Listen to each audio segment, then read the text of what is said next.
날씨가 추워졌는데도 우리 주일 3부 예배에 많이 현장에 나와주시고 또 온라인으로 함께 하시는 모든 성도님들을 주님의 이름으로 축복하고 또 환영합니다. 우리 옆에 계신 분하고도 인사하겠습니다. 잘 오셨습니다. 오늘 본문은 예수님께서 베드로와 안드레의 집에 신방을 가신 이야기입니다. 예전에는 신방을 많이 했는데 지금 코로나 때문에 신방을 하지 못하고 있고 또 예전보다는 이제 신방 받으시는 것을 조금 거북해 하시는 것 같아요. 분명히 예전보다 삶의 형편이 좋아졌음에도 불구하고 삶의 자리를 보여주시는 것이 조금 어려우신 것 같습니다.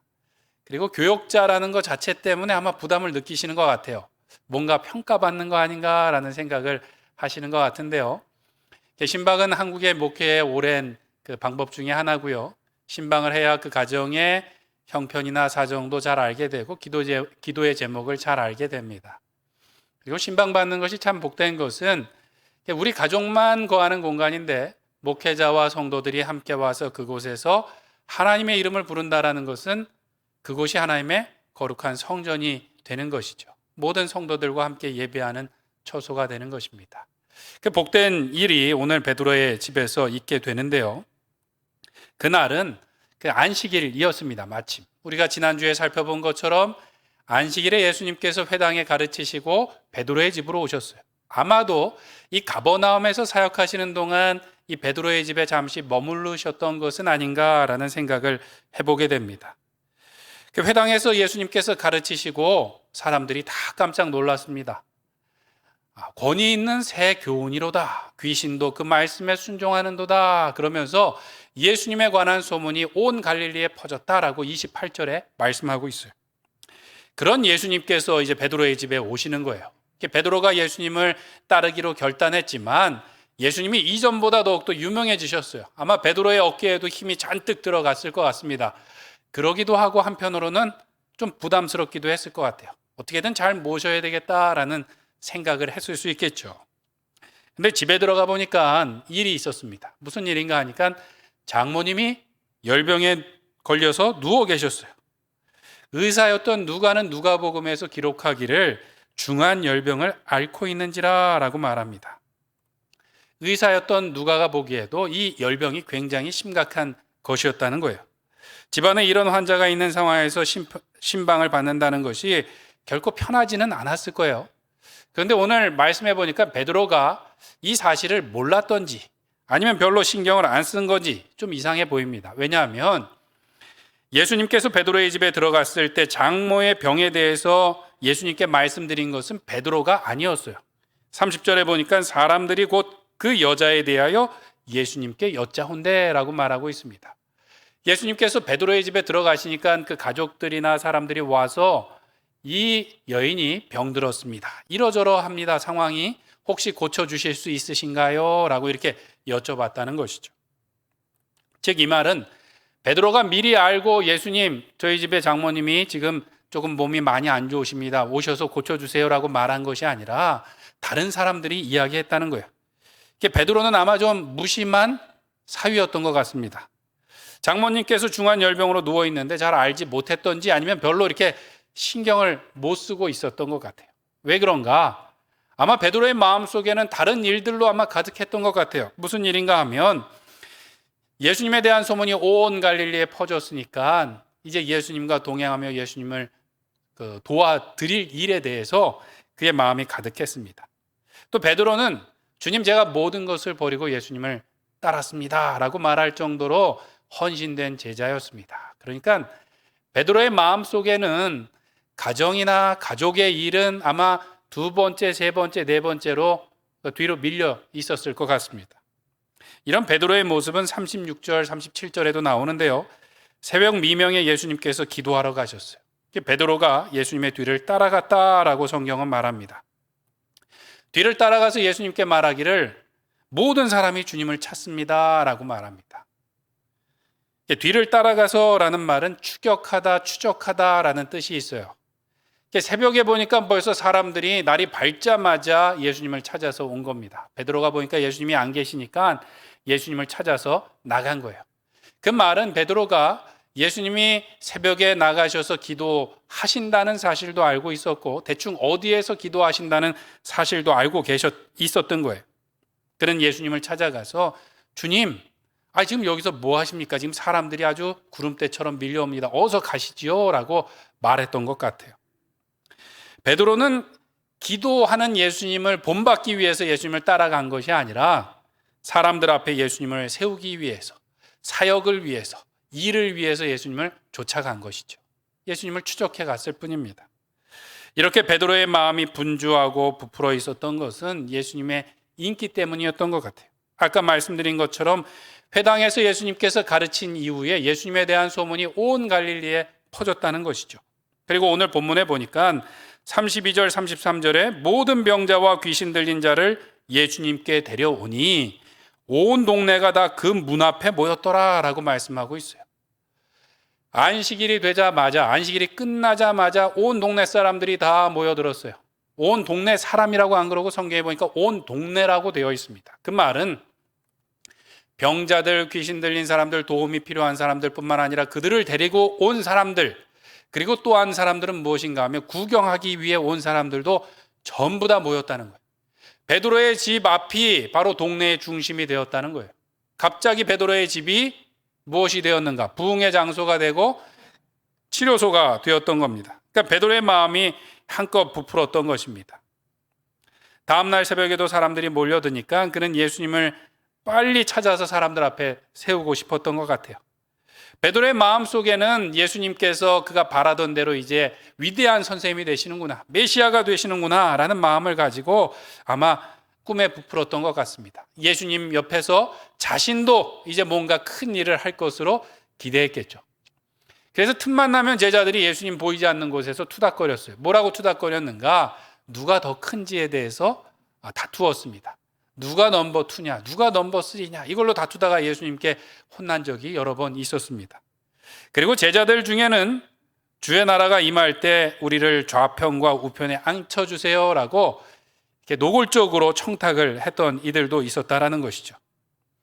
베드로는 기도하시는 예수님을 본받기 위해서 따라간 것이 아니라 사역을 위해서, 일을 위해서 예수님을 쫓아갔습니다. 베드로에게는 예수님이 중요한 것이 아니라 사람들이 더 중요했어요. 사람들이 중요하다는 것은 사람들을 정말로 돌보았다는 것이 아니라 사람들이 예수님을 좋아하는 그 인기가, 그리고 어떤 일이 더 좋았던 것으로 보입니다.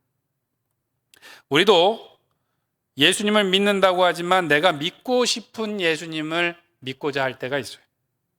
예수님을 본받는 것이 아니라 그냥 내가 하고 싶은 것만 할 때가 있습니다. 우리는 가끔 하나님의 일에 대해서 착각할 때가 있습니다. 크고 대단한 것만 해야 될 것으로 생각하고요. 주님의 일을 한다고 열심을 내는데 사실은 예수님은 어디가 있는지 보이지도 않고, 또 대단한 사역을 한다고 하는데 실제로 알맹이가 빠져 있는 경우가 있어요. 주님의 일을 한다고 하는데 사랑도 없고 사람도 없고 뭔가 일만 남아 있을 때가 있다는 것이죠. 12시가 돼갖고 설교를 끝내라고 자꾸 알람이 우는 것 같은데 이제 시작을 해서 조금 더 이어가도록 하겠습니다. 전에 제가 사역하던 교회에 이렇게 그래도 너무 믿음이 좋고 또 순수한 마음으로 교회를 잘 섬기시던 집사님이 계셨어요. 또 남들이 부러워할 만한 아주 좋은 대학을 나오시고 똑똑한 분이셨습니다. 그런데 이게 너무 순수하다 보니까 일을 하시다가 좀 상처를 받고 실패하는 일이 몇 번 반복이 됐어요. 그랬더니 내가 주님의 일을 잘 하지 않아서 그런가 보다. 그러고 이제 조금 기도실에 오시는 시간이 늘어나고 뭔가 이제 신앙에도 매진하신다고 하는데 이제 균형이 조금 깨지면서 현실로부터 좀 멀어지기 시작하셨어요. 그러면서 어느 날부턴가는 하나님이 말씀하셨다라는 이 말을 자꾸 하시기 시작하셨어요.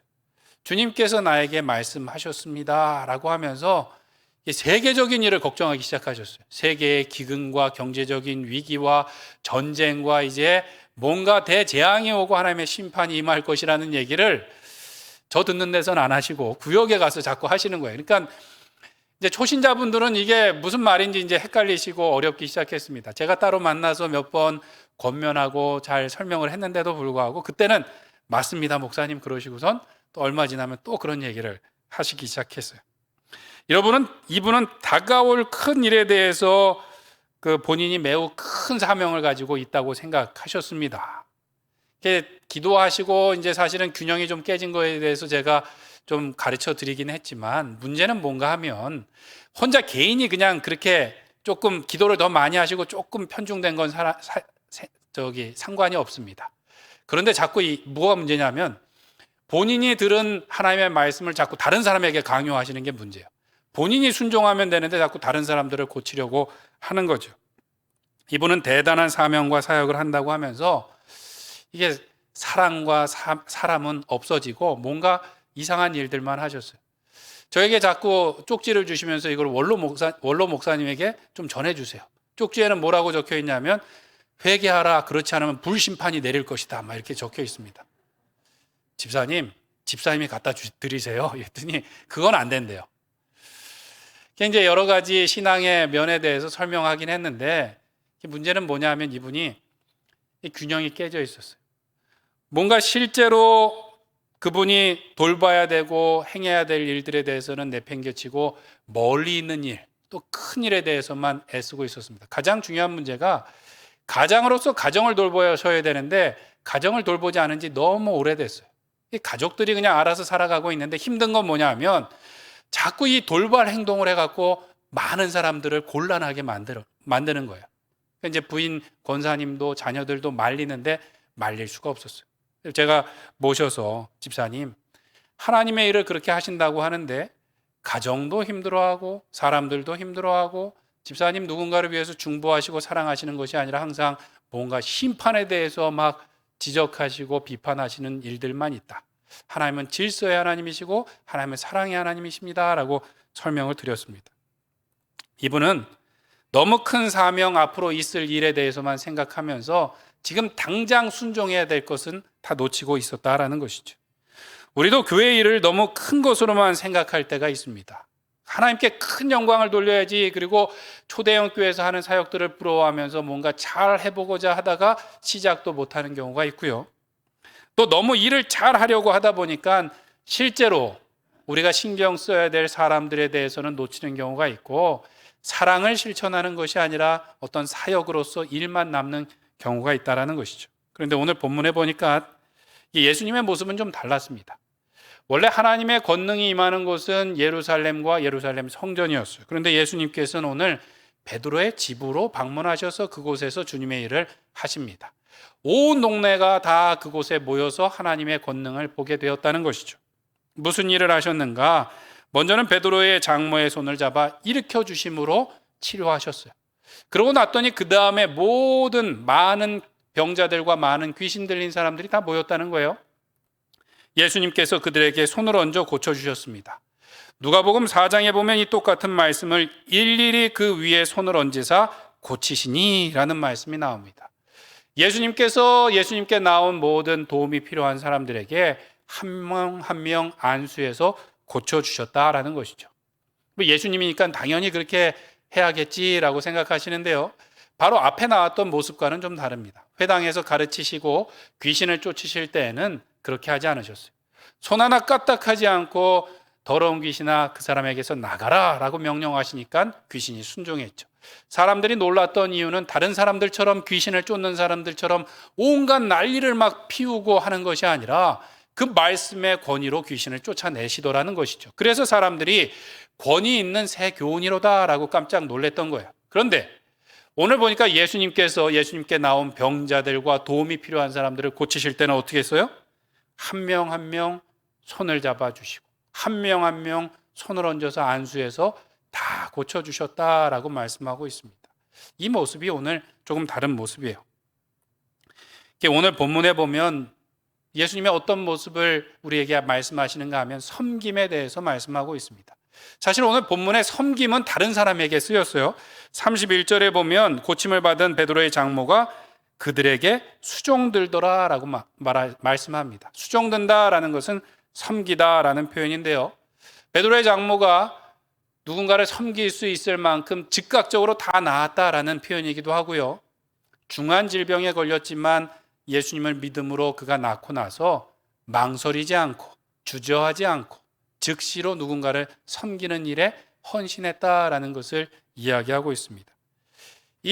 이 섬김이라는 것이 제자도의 핵심이고요. 오늘 본문에서 강조하고 있는 것입니다. 그런데 사실 우리가 읽은 본문에서 정작 사람들을 수종들고 섬기고 있는 것은 이 베드로의 장모뿐만 아니라 누가 그렇게 하고 있는가? 바로 예수님께서 그렇게 하셨다라는 것이죠. 예수님을 찾아서 수많은 사람들, 병자들과 도움이 필요한 사람들이 왔을 때 예수님께서 일일이 안수하며 고치시며 그들을 섬겨주셨다라는 것입니다. 그래서 이 마가복음에서는 이 섬김이라는 단어가 굉장히 중요한 키워드입니다. 마가복음 10장 45절에 보면 인자가 온 것은 섬김을 받으려 함이 아니요 도리어 어떻게 해요? 섬기려 하고 자기의 목숨까지도 대속물로 주려 하십니다 라고 말씀하고 있어요. 예수님의 이름 무엇인가? 섬김이다 라고 말하고 있어요. 그 예수님의 섬김은 무엇인가? 마태복음 8장에 보면 오늘 우리가 읽은 본문의 말씀에 첨언하고 있습니다. 부연 설명을 하고 있는데 무엇이라고 하는가? 우리 한번 같이 읽어보겠습니다. 이는 선지자 이사야를 통하여 하신 말씀에 우리의 연약한 것을 친히 담당하시고 병을 짊어지셨도다 말을 이루려 하심이더라. 아멘. 예수님께서 병자들을 고치시고 귀신 들린 사람들을 고쳐주셨던 이 섬김이 무엇인가 하면 이사야 선지자가 예언했던 거라는 거예요. 이사야 선지자가 메시아가 오시면 무엇을 하실 것이라고 예언했는가? 우리의 연약한 것을 친히 담당하시고 병을 짊어지어 주실 것이다. 내 대신 그것을 담당해 주실 것이다 라고 말씀하셨는데 지금 예수님이 그 일을 하고 계시다라는 것이죠. 예수님의 일은 유명하게 되고 뭔가 큰 일을 막 한 번에 하는 것이 아니었어요. 누군가를 섬기고 돕는 일이었다는 것이죠. 그래서 우리가 읽은 말씀 마지막에 보면 귀신이 예수님을 알고 떠드는데 그것을 잠잠케 하세요. 예수님을 고백하고 있는데 잠잠케 하신 이유는 유명하게 되는 것이 예수님의 목적이 아니었기 때문입니다. 하나님의 백성을 섬기며 그들을 고치며 새롭게 하는 일을 예수님께서 하시고자 하셨다라는 것이죠. 우리가 제자되어 예수님을 본받는 것도 이와 같습니다. 뭔가 우리가 유명해지고 유력해지고 큰 일을 하는 것이 아니라 예수님께서 오늘 예수님께 나온 사람들의 연약한 것을 병든 것을 친히 담당하고 짊어지셨던 것처럼 우리도 그 일을 하며 나가야 된다라는 것이죠. 우리가 읽은 말씀 다음에 예수님께서 내가 이 일을 하러 왔노라 가까운 마을로 가자라고 말씀하시는데 예수님께서 전도하고 복음 전파하시는 그 일들 중에 가장 중요한 건 말씀을 선포하시는 것뿐만 아니라 이렇게 연약한 것, 병든 것을 담당하며 새롭게 해주시는 것이 예수님의 사명이고 예수님의 전도이고 예수님의 선교였다라는 것입니다. 이번 주 중에 우리 교육자들과 제가 특별히 한 군데를 좀 가자고 말씀드리고 다녀온 곳이 있습니다. 어디인가 하면 여기 강 건너에 양화진에 있는 외국인 묘에 갔다 왔습니다. 거기에는 누가 묻혀 있는가?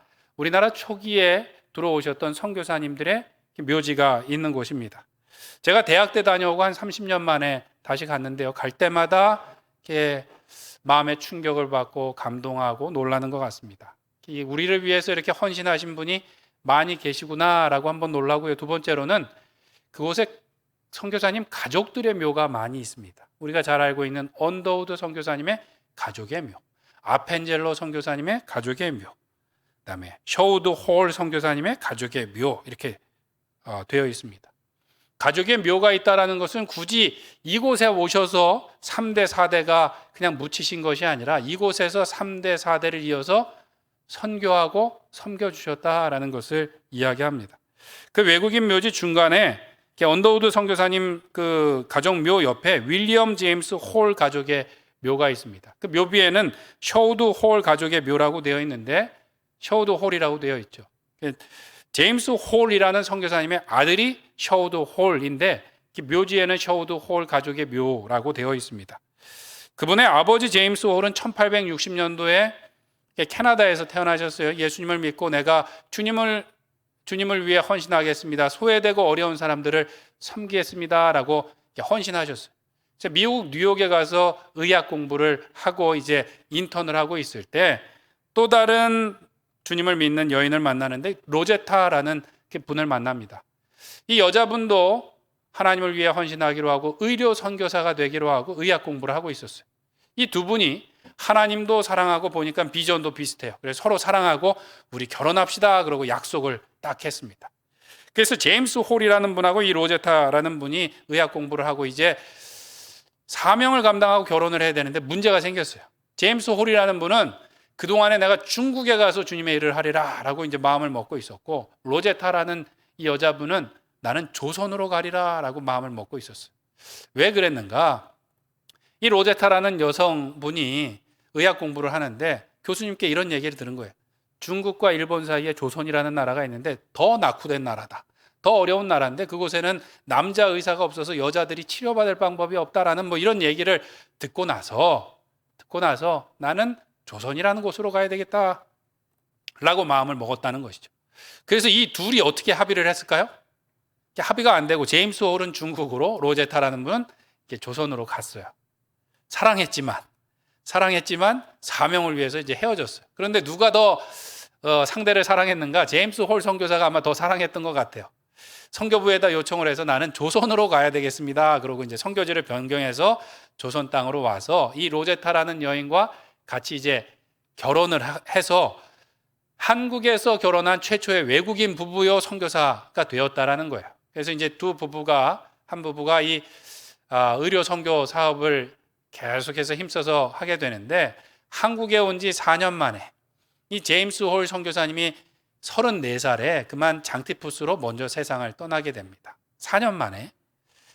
이 로제타 선교사님은 돌이 지난 아들내미 하나, 뱃속에는 또 아이가 한 명 있고 혼자 남겨지게 됐어요. 할 수 없이 출산도 있고 또 질병을 치료하기 위해서 미국으로 돌아갔습니다. 그런데 3년 만에 이제 아들 하나 딸 하나, 이제 뭐 3살 5살 된 아들과 딸을 데리고 한국으로 다시 오셨어요. 남편의 조의금과 또 성경금을 보태서 평양에다가 최초의 여성병원을 설립하게 되고요. 그런데 그렇게 또 선교를 하는 과정에서 이 어린 딸이 그만 병에 걸려서 먼저 세상을 떠나게 됩니다. 여러 가지 아픔과 또 어려움이 있었지만 이 로제타 선교사님은 45년 동안 한국을 위해서 애써 주셨어요. 의료 선교뿐만 아니라 한국의 맹인들이 도무지 사람 같은 생활을 못하고 있는 것을 보고 점자 체계를 만들고 타자기를 만들고 하는 일에 헌신하셨습니다. 그래서 맹인 학교도 처음 설립하게 되고요. 지금 2대 부속병원이 된 동대문 부인병원과 지금 고대병원이 된 경성여자의학전문학교도 설립하고 인천간호대학, 광성고등학교 등 여러 학교와 병원을 설립하는 일들을 하시고 1951년도에 86세의 나이로 한국에서 소천하셨습니다. 근데 그것으로 끝난 것이 아니라 미국에서 다시 돌아올 때 데려왔던 그 꼬맹이 아들내미가 또 커서 의학 공부를 하고 사랑하는 여인 마리엔과 둘 다 의학 공부를 하고 다시 한국에 왔어요. 그래서 한국에서 16년 동안 의료 선교를 했습니다. 어떤 일을 했는가? 결핵으로 죽어가는 사람들이 많으니까 결핵 퇴치를 위해서 최초의 요양원을 만들기도 하고, 예전에 왜 크리스마스 때 뭔가 이렇게 우리 많이 사지 않았습니까? 크리스마스 씨를 만들어서 한국의 결핵 퇴치를 위해서 애썼던 분이 그 조그만 아들 셔우드 홀 선교사님이셨어요. 16년 동안을 한국 위해서 애쓰시고 나중에 은퇴하셨어요. 은퇴하고 이제 그 부모님께서 세운 학교들에서 가끔 이제 강연을 요청을 하면 오셨는데, 오셔서 이제 유언처럼 하셨던 얘기가 뭐냐 하면, 나는 죽으면 내 아버지가 죽었던 땅, 그리고 여동생이 그 숨을 거뒀던 이 조선 땅에 나를 묻어 주십시오라는 유언을 했다는 것이죠. 그래서 물론 그 캐나다에서 소천하시긴 했지만 그분의 유해를 한국으로 모셔와서 한국 땅에 이 가족이 3대가 묻혀 있습니다. 그래서 부모의 세대인 제임스 홀 부부, 아들 부부인 셔우드 홀 부부, 그리고 셔우드의 동생이었던 여동생과 함께 또 그 남자 아이가 한 명 있는데 그것은 누군가 하면 셔우드 홀 부부가 아마 자녀를 낳는데 한국에서 일찍 죽었던 것 같아요. 그래서 3대의 무덤이 한국에 있다라는 것이죠. 이 선교사님들의 그 이야기를 그곳에 가서 보면서 다시 생각하게 됩니다. 하나님의 일을 한다는 것은 무엇인가? 우리는 흔히 하나님께 큰 영광을 돌린다고 하는데 과연 큰 영광을 돌리는 것은 무엇인가라는 생각을 해보게 돼요. 왜냐하면 우리에게 복음을 전하기 위해 오셨던 분들은 뭔가 큰 일을 하기 위해서 아주 넓은 곳으로 간 것이 아니라 가장 낙후되고 가장 낮은 사람들에게 오셔서 작은 일들을 해주셨다는 것이죠. 무슨 일인가요? 아프고 가난하고 소외된 사람들을 그냥 고치고 먹이고 그냥 가르치는 일들, 그런 일들을 하셨어요. 뭔가 대단한 일들을 하기 위해서 오신 것이 아니라 죽어가는 사람들을 그냥 살리고자 그분들이 애써 주셨다라는 것입니다. 사랑하는 우리 성도 여러분, 이 가을에 우리 구역에서 한 번 다 양화진에 한 번씩 다녀오시면 좋을 것 같아요. 왜 그런가? 우리가 구역 모임을 한다고 하는데 줌으로 하다 보니까 잘 모이지도 못하고 새로 구역이 편성이 됐는데 한 번도 얼굴을 못 봤습니다 라고 말씀하시는 분이 계셔요. 이제 가을도 됐고 우리가 이제 백신 접종도 좀 했고 야외니까 야외에서 한번 소풍을 해보시면 어떨까 싶습니다.